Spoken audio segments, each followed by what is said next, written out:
My name is Helen. I'm a hair and makeup and special effects artist based in Sydney, Australia.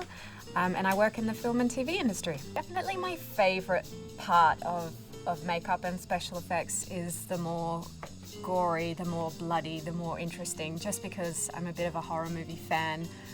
So that's always really fun for me. I didn't think when I started doing makeup, I didn't think that I would really enjoy doing the beauty makeup and the hair and all of that kind of thing, but I do actually really like it.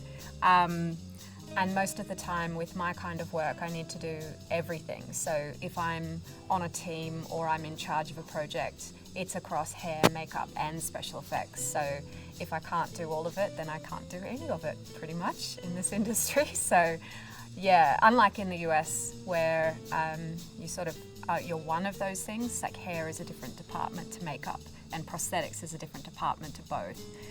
In Australia we have a much smaller industry, so you have to be a bit of an all-rounder and be able to do everything. So I enjoy it all. I definitely view horror movies differently now that I'm working in the film industry. I used to watch them all the time as a kid. I'd go to sleepovers and we'd watch like Chucky and that kind of thing, and Candyman and Poltergeist, all of those old sort of dodgy horror movies. But these days now, because I work in film and I see all of the behind the scenes of everything, none of the makeup effects I ever find scary. I usually find them really interesting. So things like I mentioned before, when I saw The Revenant in the cinema, which was an amazing film, but also had really spectacular prosthetic makeup in it. That was amazing to actually watch, but I didn't have the same reaction as the other people in the cinema who were gasping at the bear scene. I was sort of going, yes, come on, rip his flesh off, it's great. Yeah, so it's definitely, they don't scare me anymore, horror movies, which is possibly a bit disappointing, but I still really enjoy them, especially from the perspective of someone who works in the industry. So in terms of filmmaking and everything sort of being pretend and being a mask, makeup's definitely a big part of that, because obviously with an actor, they're putting on a different character whenever they're getting into makeup and getting into wardrobe and getting into character to be on set. They're trying to be someone else.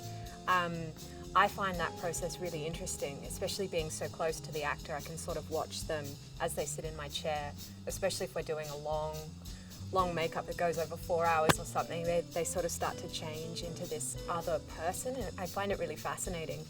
But it's also something that I have to do a little bit, because I have to sort of mirror their behaviour and the way that they are speaking to me and reacting to me when they're in my chair, because I don't want to disrupt that process. So I tend to take on their personality in a sense. So if they're being really chatty and sort of laughing and joking, that's how I will go about my makeup process. But if they're very quiet, very stoic, kind of really focused, then I'll do the same and just sort of pull back and let them do that. So it's almost like I have to be 50 different people a day, which can be really tiring, because I'll get home at the end of the day and just and sort of collapse under the lounge. But it's really fascinating, and it suits me really well, because I think each actor brings out a little bit of my personality, and I sort of get to be a whole bunch of different moods in a day, which is fun. The lifestyle of a makeup artist is intense, especially one that works in film.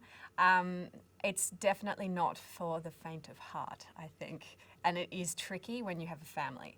So my hours are so long when I'm working on a film.